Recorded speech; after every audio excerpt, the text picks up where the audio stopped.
المقاولات، أساتذة دكاترة الإعلام، لجنة الصحة والإعلام، العارضين معنا في هذا الملتقى، فنشكركم جزيل الشكر على حضوركم خلال جلسات اليوم. أشكر الإذاعة الوطنية على حضورها معنا منذ انطلاق صراحة الأشغال ديال هذا الملتقى الأول للأعمال.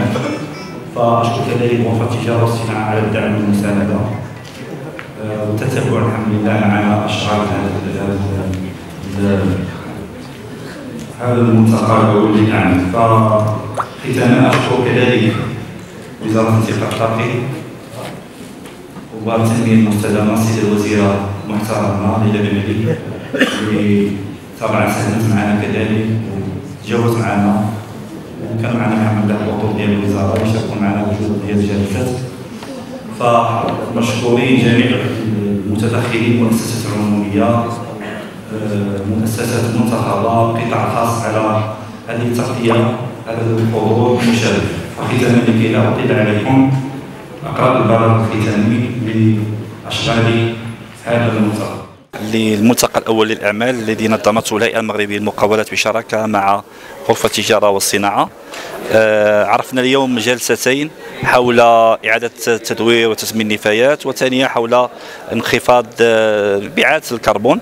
فختاما هذه الجلسات العلميه كانت الحمد لله متميزه بمشاركه خبراء متخصصين.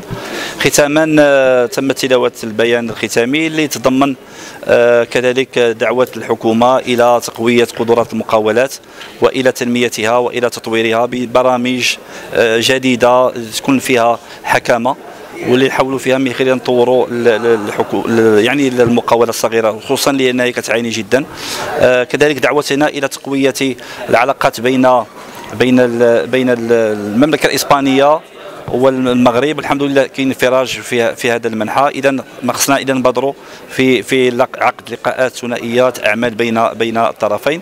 فالحمد لله الملتقى عرف كذلك معرض للمقاولات، مشاركة ديال المقاولين يعني الصغار والمتوسطين والكبار، وهذا اللقاء كنتمنى ان شاء الله الاستمراريه ديالو. ومن هنا ندعو المؤسسات المجالس المنتخبه الى دعم الجمعيات المهنيه التي تشتغل على تقويه وقدرات الهيئات والمقاولات كذلك.